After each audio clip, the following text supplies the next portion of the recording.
What does it mean to live alongside sharks? And what can the Bahamas teach us about human and shark coexistence? All of those questions and more are going to be answered today as we're joined by Paul Cox and Caroline Robertson-Brown. I'm your host, Mark Stokes-Packer, and you're listening to Series 2 of the Shark Trust podcast.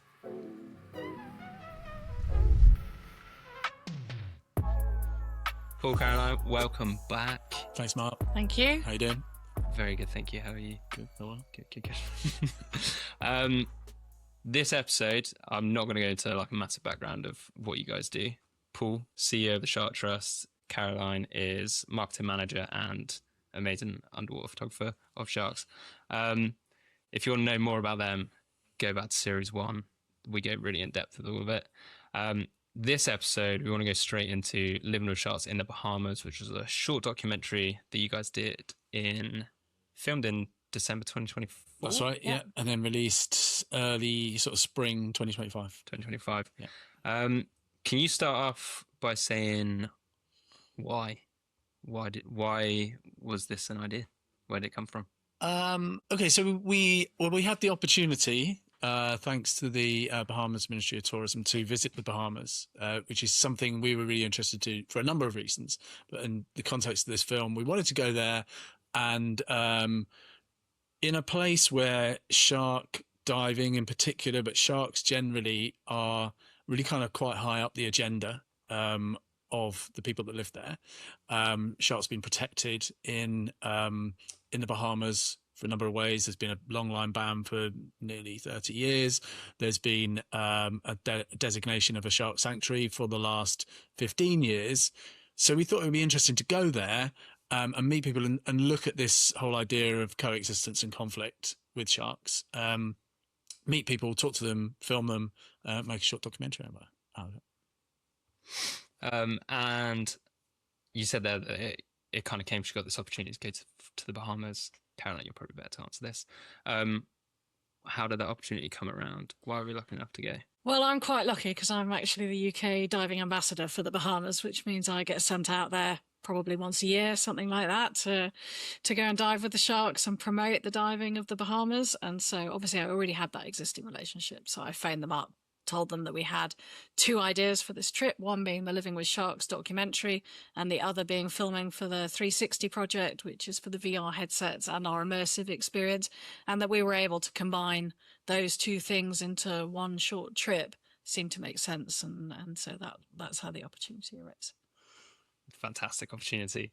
And before going out there, did you already have kind of this idea of what Living with Sharks in the Bahamas looked like?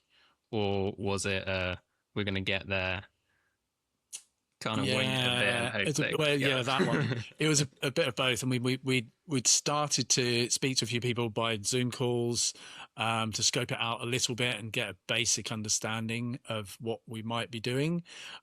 We also, we were guided by the ministry because they effectively hosted us on our three island trip. So they were able to set up some of the meetings that we had with various people, and for example, in the filming industry and the fisheries minister and so on.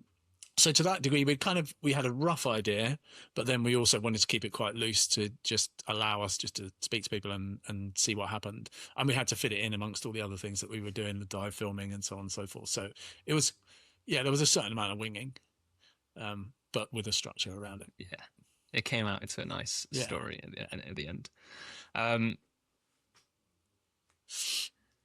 And when you went there, were there any, we'll go into a bit more detail of what you guys actually spoke about in the short documentary, but was there anything when you got there that just kind of struck you straight away that you're almost like, obviously you've been there quite a few times before, Caroline, but was there anything that struck you where you were like, wow, this is like so different?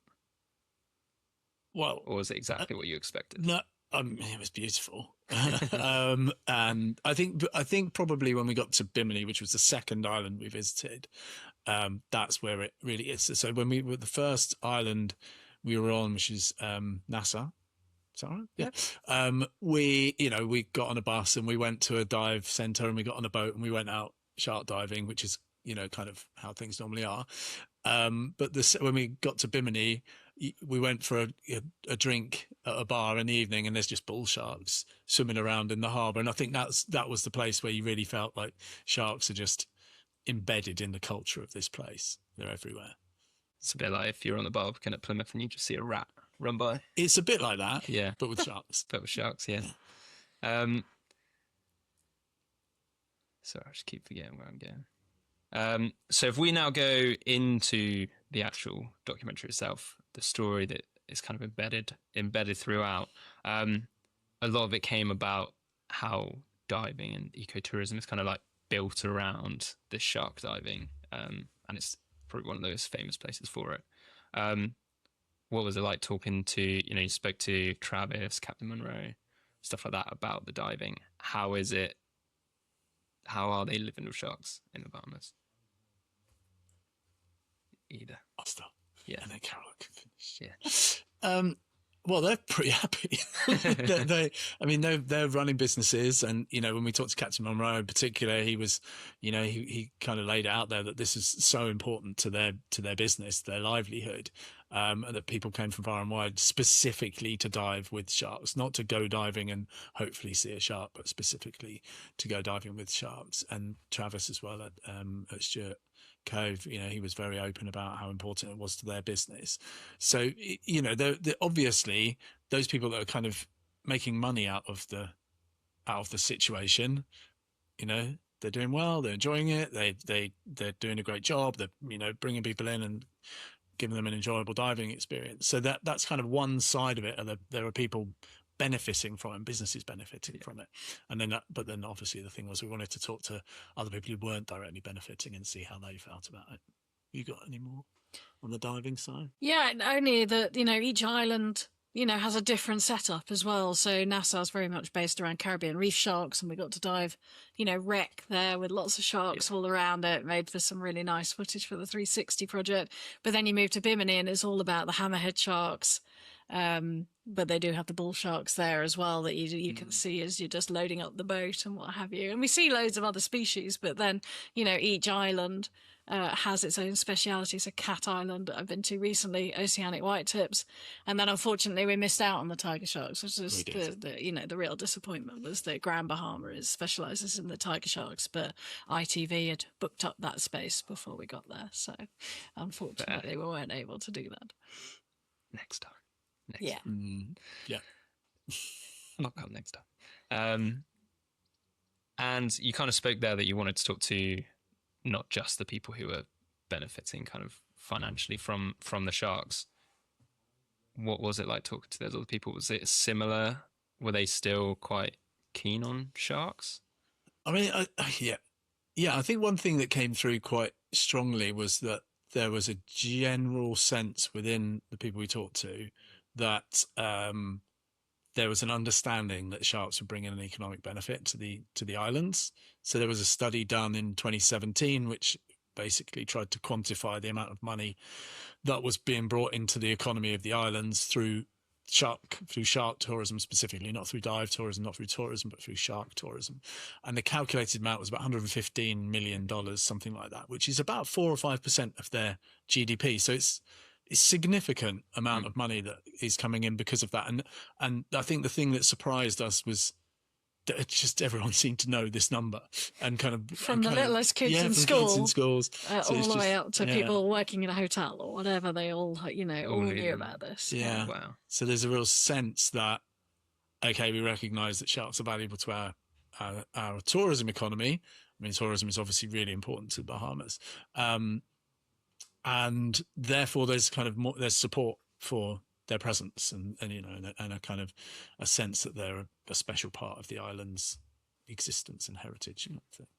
I think in it that kind of there was Sir Ashley Sanders who kind of drove that home, being like, we're basically built around these, and he brought out like the hammerhead shark t-shirt and he had a little shop in his place where he sold hammerhead and various other bits of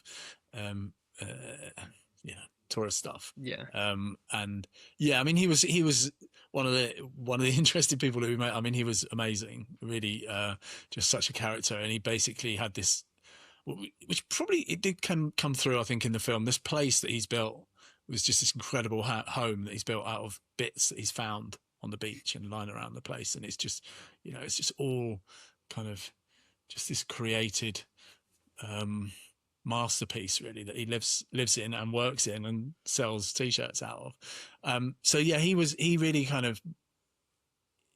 advocated for the presence of the sharks and a kind of understanding in the people that live there, in, you know, where the sharks are and where the sharks aren't, and where it's good to go in the water and where it's not so good to go in the water. And he you know, I think he comes through for about a minute on the video, but we had a good hour and a half with him, and he just has so many stories and so many of them linked to kind of the presence of sharks as part of Bimini culture. So yeah, he was really interesting. And he also was of an age where he remembers before shark tourism. So that was quite interesting as well. He had an opinion on sort of, you know, how much it's changed and how people's opinions have changed, you know, as that's grown.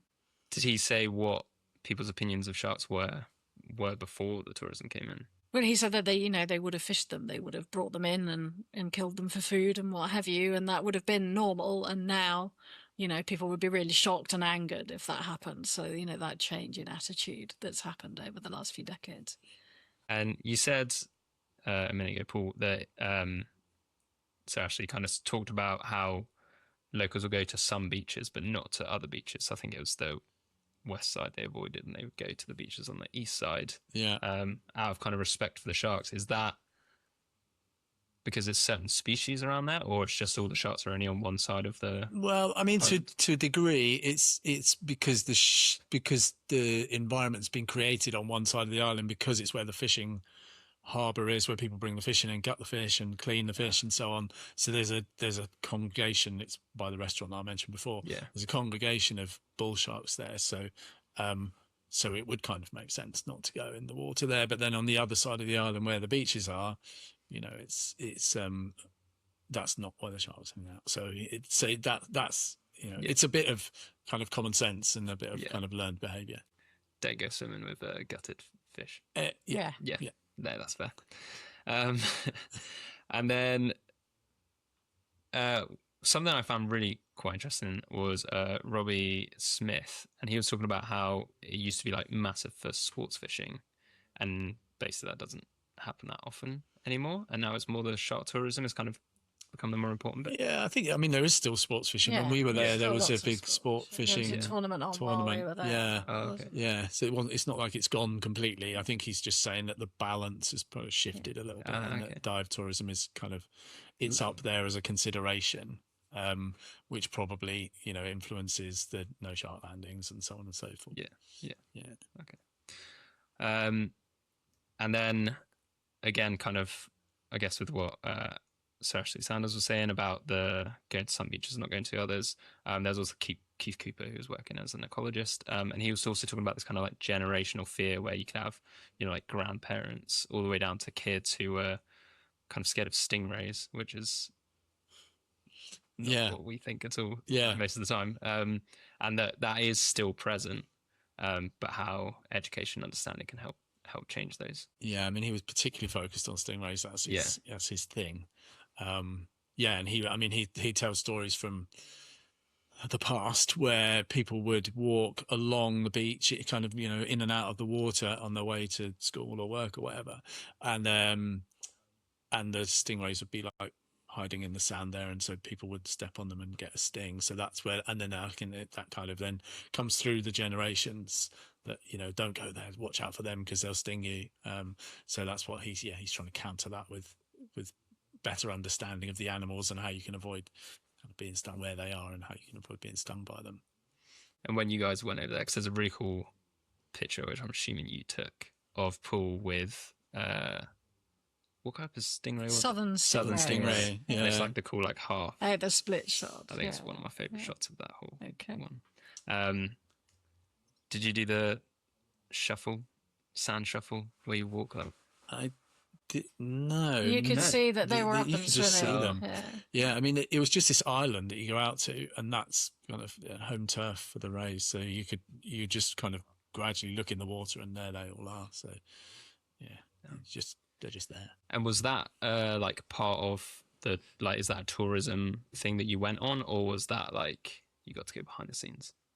No, he runs those trips. He runs small dedicated trips out to see the stingrays.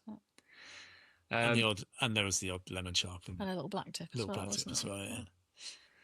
Yeah. And that was quite a big bit of the documentary. Wasn't just about the sharks and people living with them, but also the importance of the habitats as well.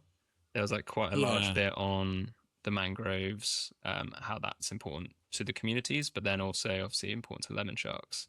And I thought that was quite interesting because we always just think of kind of, or not always, but obviously our priorities, we look at overfishing as the biggest thing, but then also looking at the habitat loss that they've had. Yeah, and that was something that when we went to Bimini Research Station, we talked to Matt Schmuckel there, and he was, he really kind of made that point quite strongly because they're working on lemon sharks and whose nursery habitat is within mangroves, and mangroves are globally a group of trees that are threatened by coastal development and by new hotels that want to be right by the coast, so they take the mangroves out to make it nice and clear for the guests, and also affected by climate changes and storms, and that's another thing we saw on one of the islands, how mangroves have been affected by storms. So he kind of introduced that thought process of really, whilst we might have good shark protections in terms of fisheries, we also obviously have to consider that it's all very well protecting them from fisheries, but they still need somewhere as a nursery. They still need somewhere to live and shelter. So that was something that we then picked up, and then through our trip here to Grand Bahama, we started meeting with people that were doing kind of coral replanting and mangrove replanting and that sort of work. So it shows this kind of holistic nature of what they're doing there. Yeah, it did seem like kind of like in this perfect little thing. I'm sure it's not a perfect thing, but that's what it appeared.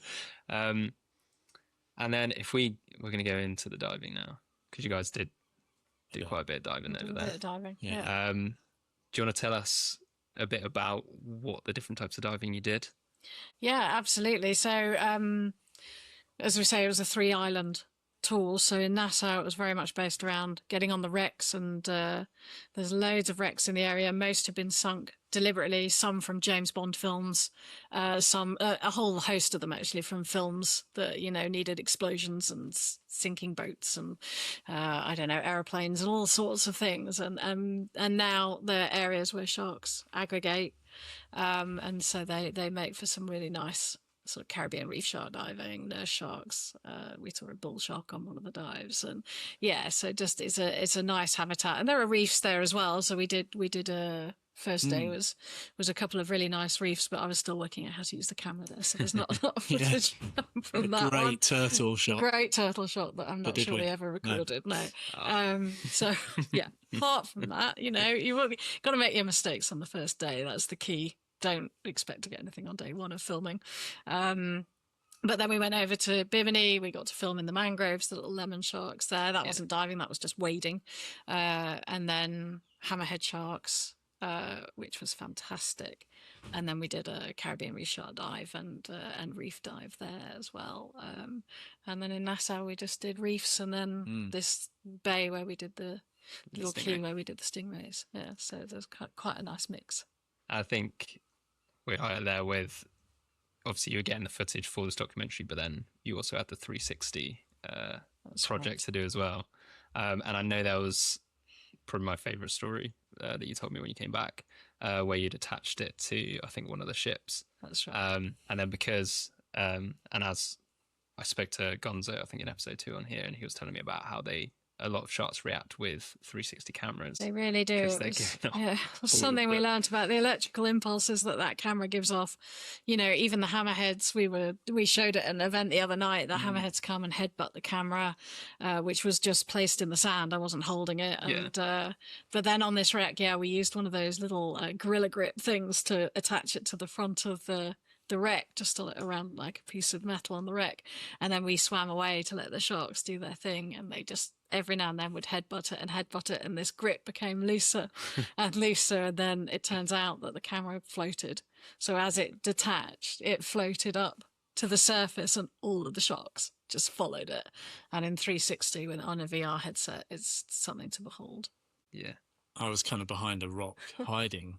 Caroline was going around taking photos, and I was kind of keeping out of shot from the 360 behind a rock. So if you watch it, you can just see some bubbles coming up.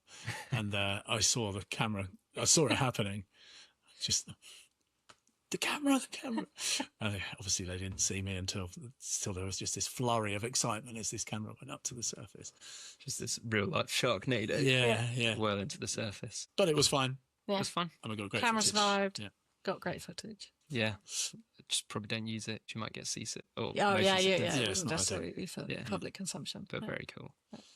And then obviously the hammerheads, your favourite shark. My favourite shark. And you saw, I believe, Gaia, We did. the big female one, Absolutely. which is like She's like the most the famous queen hammerhead.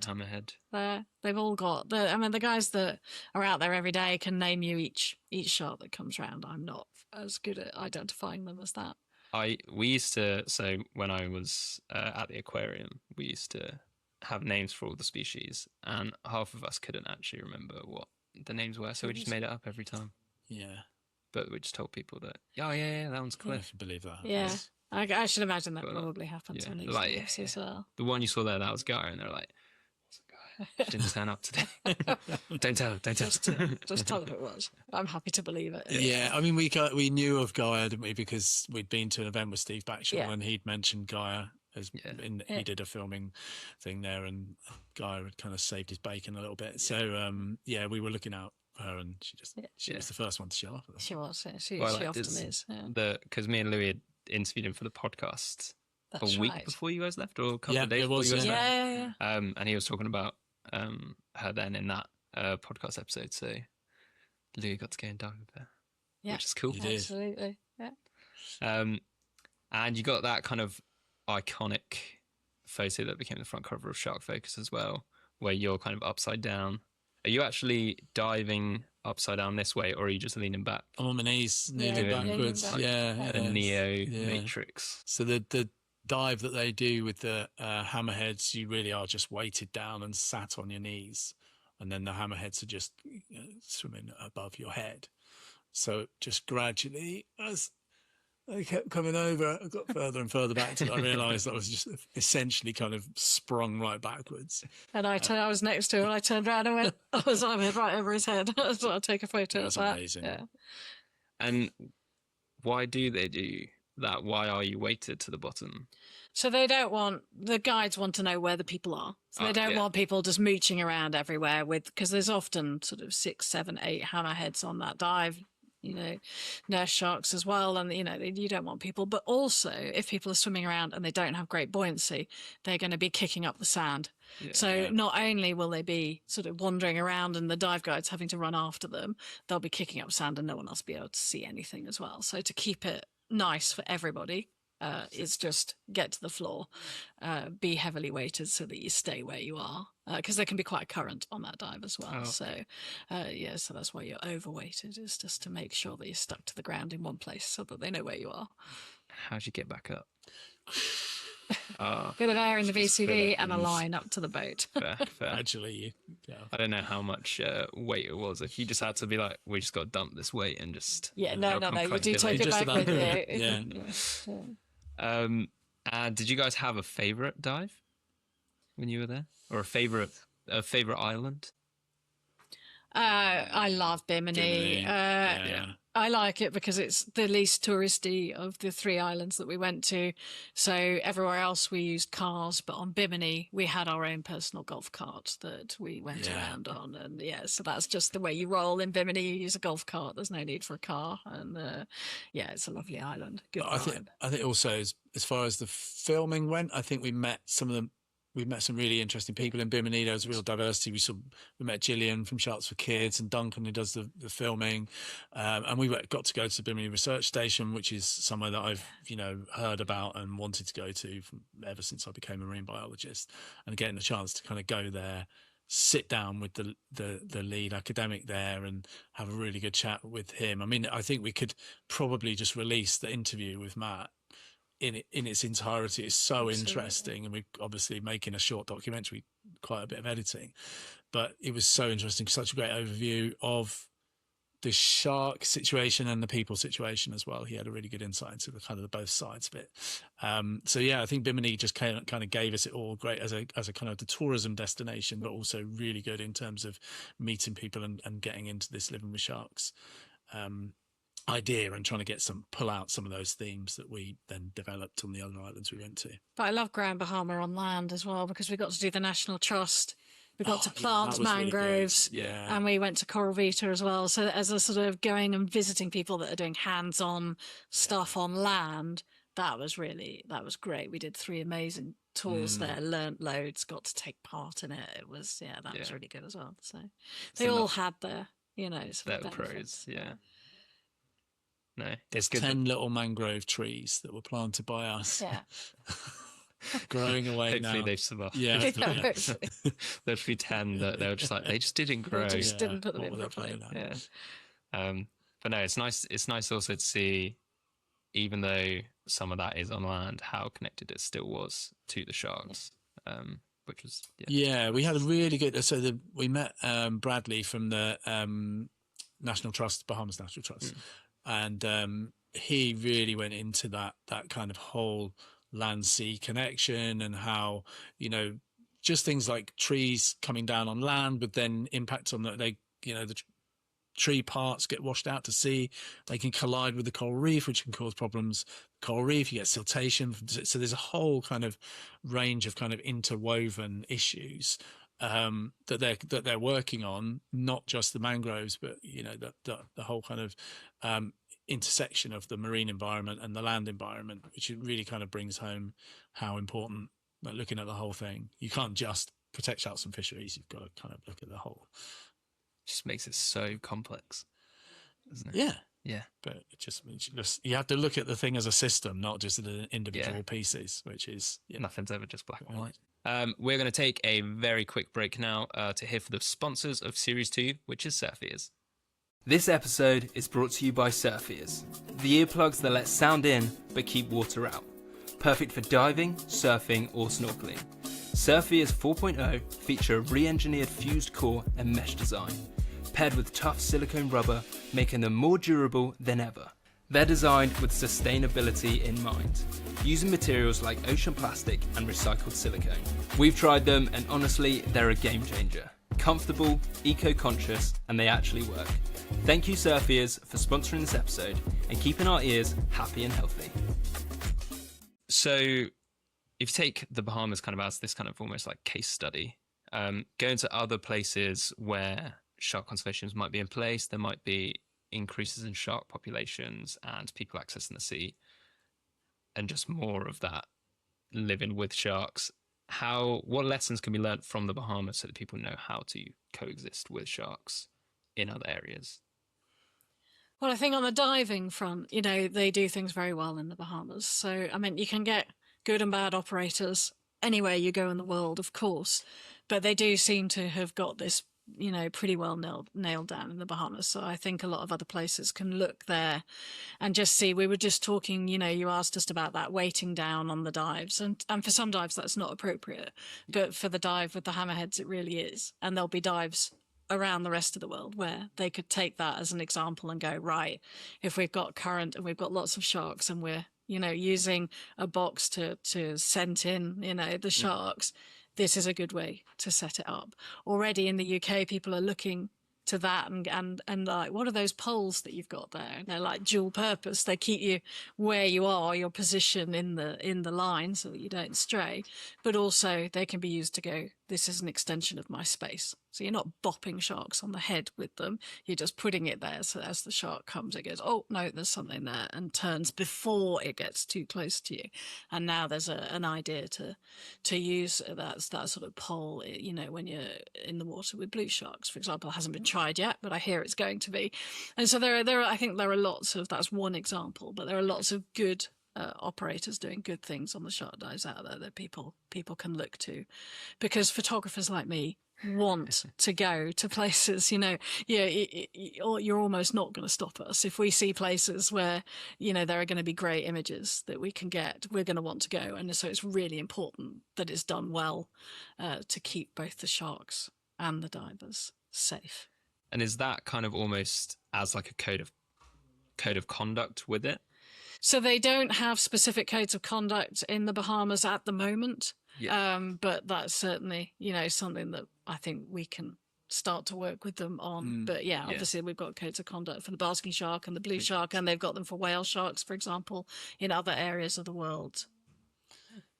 You won't be surprised that I'm going to talk from a comms point of view. So there's a couple of things. Like, we had quite a long talk with Gillian Morris, who runs Sharks for Kids. So she does a lot of educational work with different parts of the community on trying to get that kind of level of awareness and understanding and engagement with sharks up. And I think that one of the things she talked about was when the shark sanctuary was originally put in place, there probably wasn't that kind of level of right, now we've done this, let's go and start engaging the community. And I think it's really important to kind of bring the community along with you on what decisions you've made and why you've done that. Obviously, when the financial value thing came along, that was really helpful, because it's just a metric that everybody understands. These things are making us money, but there needs to be a kind of layers around that, around how important they are to the ecosystem and so on.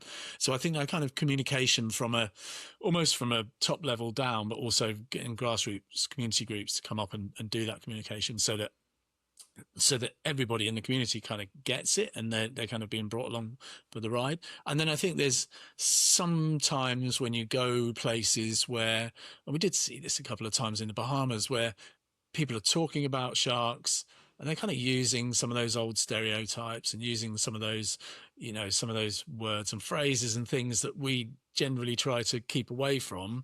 I think it would really help for people right across the tourism sector, particularly people in hotels, people on dive captains, people working on receptions, tourism representatives, people right across the board, kind of looking at some of those best practices in terms of how we talk about sharks and shark conservation to make sure that we're, if everybody's benefiting from the presence of sharks in their culture, in their space, then it would be good if everyone was kind of, using the same positive language and so on. So I think that was one of the things that I'd kind of picked up a couple of examples when we were there. And that's something I think we'd like to see more of there, but also in other parts of the world where we're just kind of getting people who stand to benefit from their presence actually using positive language around it. So I think there's a couple of kind of how we communicate what's going on and the presence there. Which would be really helpful to kind of keep driving these things forward. Because I think if you communicate it badly, I think you're going to talk about Cat Island. If it's communicated badly, or if it's just not communicated at all, you can start to get pushback from different sectors of the community against the protective measures. And that, we're starting to see things happening in the Maldives where you start to get pushback because people aren't seeing the value of them being there. They're just seeing the negatives. So that communication is really important. And it's not just hey, raise a flag. Today we've designated a shark sanctuary. It's an ongoing process that just has to continue to work with the community to bring them along for the ride. You mentioned Caroline there, so we're going to go straight into how that's working with it. Caroline, you went and visited, was it like a month ago, 2 months ago? Couple of months ago. Yeah. So you went back there to Cat Island to get 360 footage of Oceanic Whitetips, and you kind of saw those changes in communications. Yeah, so I was quite surprised, actually. So one, that I was able to go and speak to some sport fishermen there. It wasn't the sort of plan when I landed on island. But also I had not experienced firsthand this sort of negative side of the sharks being in the Bahamas and meeting people that were really against the shark sanctuary. When we were there, we just really didn't get that at all. It's all positive, yeah. And I don't know whether that's because I wasn't filming for the Living with Sharks. I was, so I was just here's Caroline, a diver who's filming the sharks. But I was able to talk to some sport fishermen whose businesses were to take other people out to catch marlin, tuna, any other big wahoo. I don't know what the names of all of the fish that they catch, but these sort of trophy sport fishing sort of style things. And they were losing, they said, over 75% of their catch to oceanic whitetip sharks. So the oceanic whitetips have learned to follow their boats. They think the engine noise but we don't know that for sure.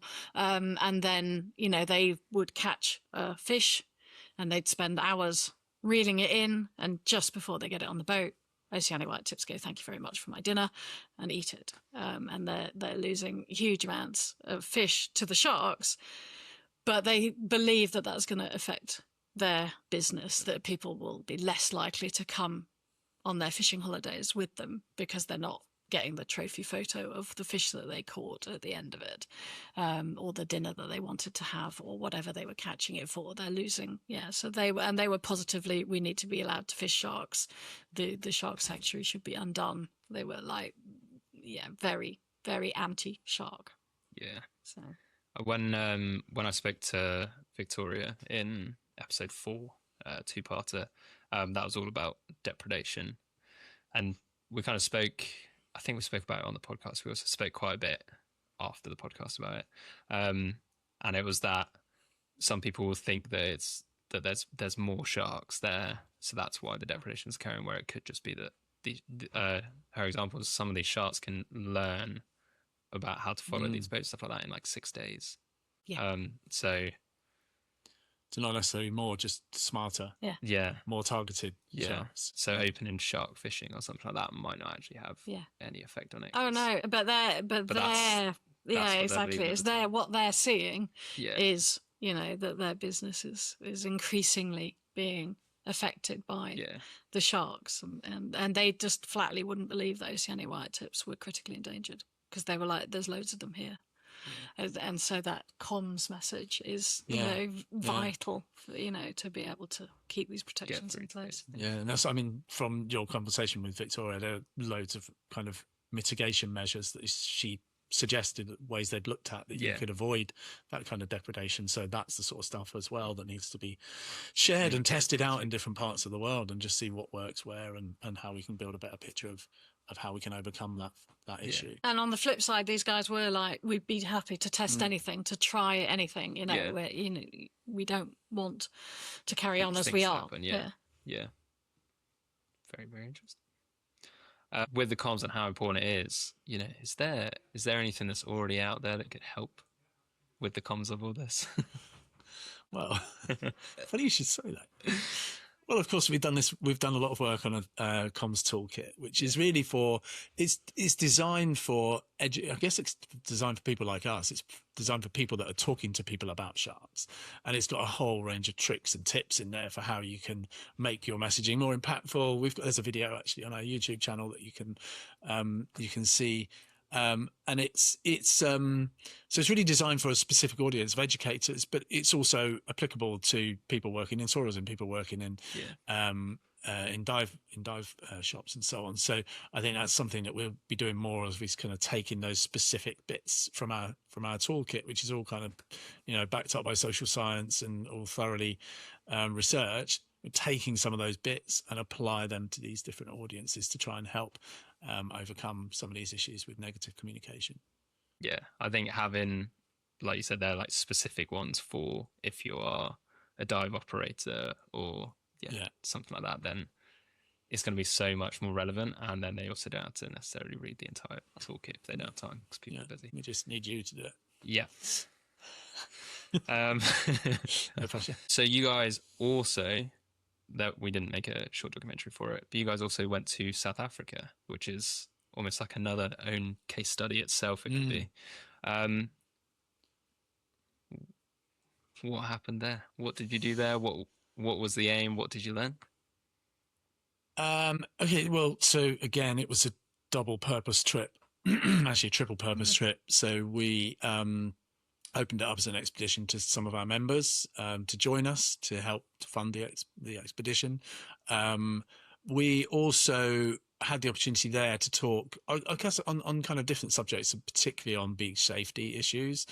So yeah, I went and visited shark spotters in Cape Town, or near Cape Town, and looked at the way that they're working with the local community. They have a team of volunteers who kind of watch full spay, look out for unusual shark behavior, and then have an alert system so that the beaches can be alerted and they can have different status of kind of be on the beach or be careful, be protected areas or Coast Guard observed areas and so on. So they've got this really good structured approach, and they've got a visitor center where they have really good kind of presentations that they give constantly to people on the beach, as they come in off the beach, about sharks and about raising their awareness and kind of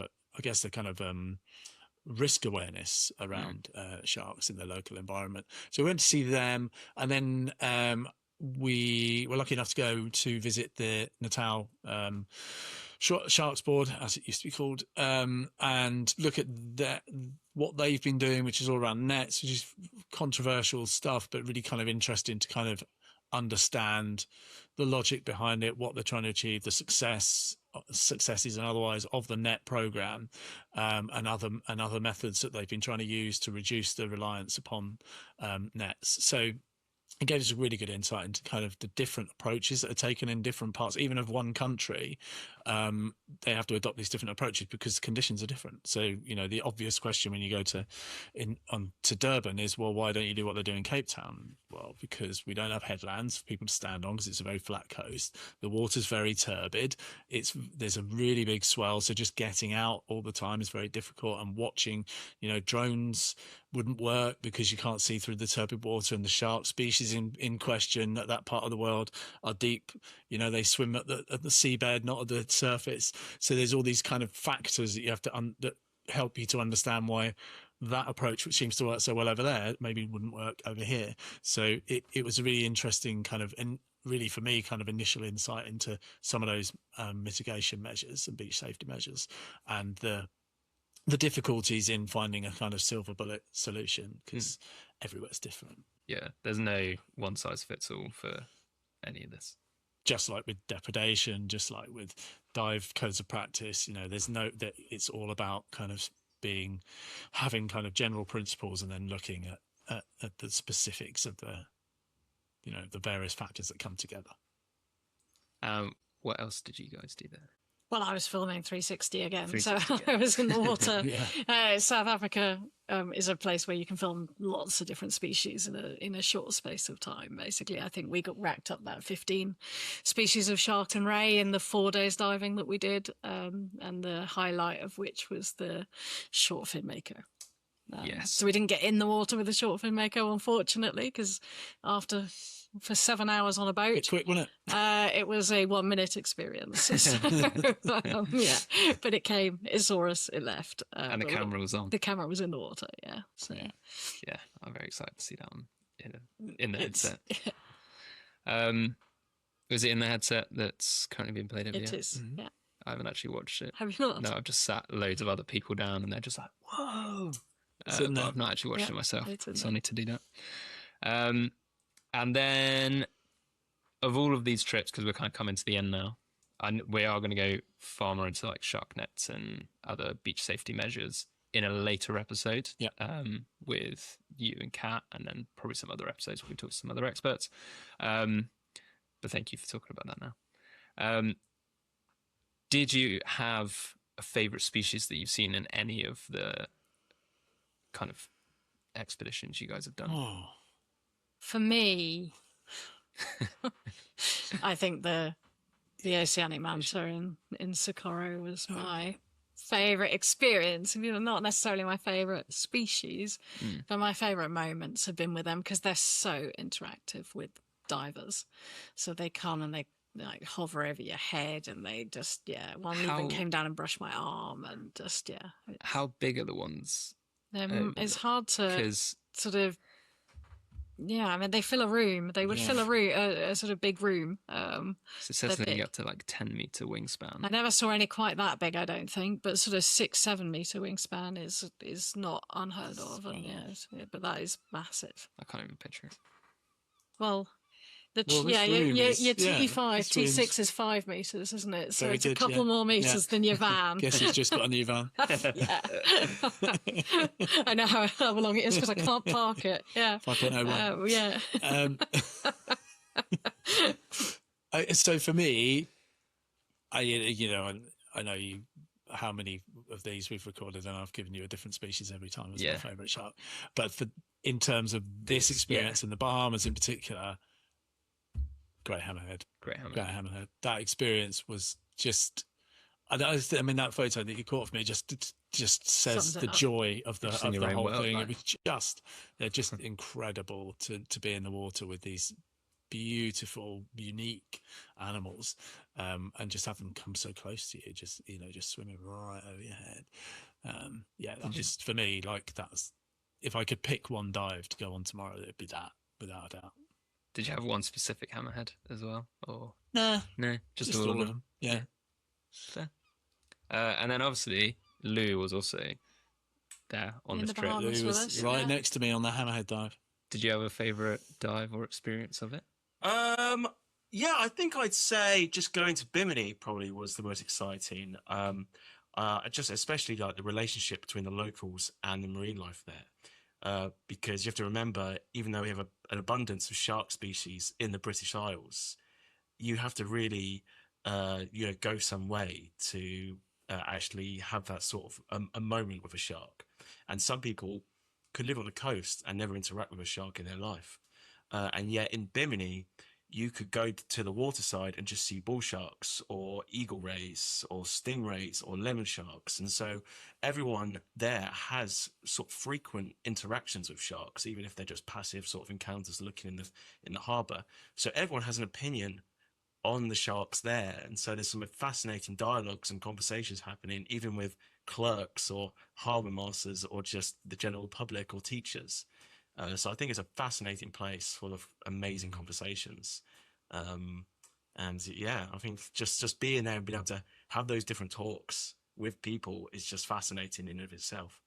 Yeah, I agree. I think like when we were interviewing Gillian and Duncan, which was basically in their backyard of where they lived, and so we were just like on this little headland and a little beach. But then you'd just be, if you watch the film, you can see them, and just behind them is where we would diving the hammerheads. I mean, like, no distance at all, just there offshore by, a unit of condos.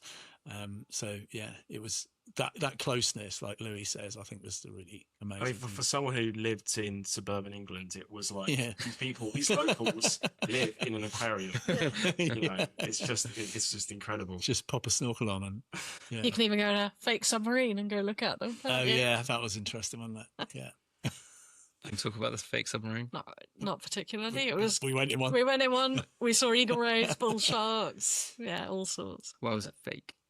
Because it didn't go underwater. It was shaped like a submarine. was like a glass bottom boat, but with glass sides. It's like the yellow sub in the Beatles. Yeah. But we didn't actually. I was hoping we'd actually go under.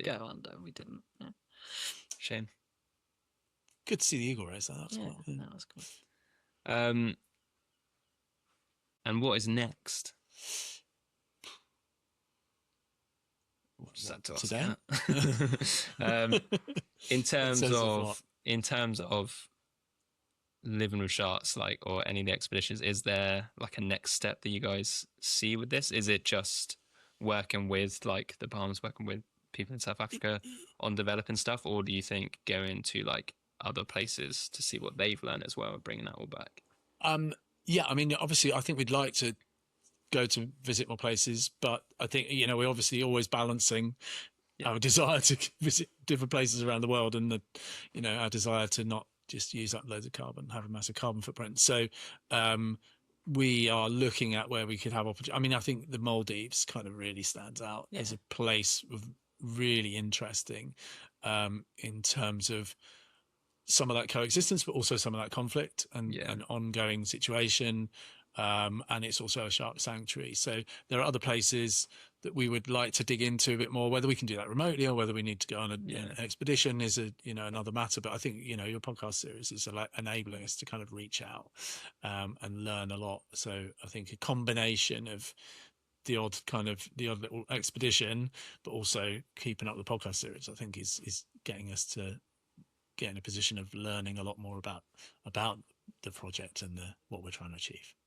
Yeah, I think Maldives is a good choice, just because it has had, that shark protection historical bit, and then recently we've seen that kind of go back with the deep sea, the gulper sharks. Gulper sharks, yeah. And there was still quite a big public kind of outcry to not have that from.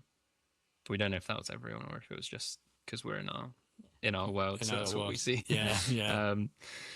So I think we'd like to know more and understand more of the situation. Do you guys have any closing remarks before we end? No, I mean, I think other than, and we do this every time we talk about the Bahamas, immense gratitude to the Bahamas Ministry, because they really made that happen for us, and it meant that we could not only do the Living with Sharks video, but get some 360 footage and just meet a whole bunch of new people and have a whole new bunch of connections, and they enabled the whole thing. So I think I'm massively grateful to them and to Mares, who kitted us out for the expedition.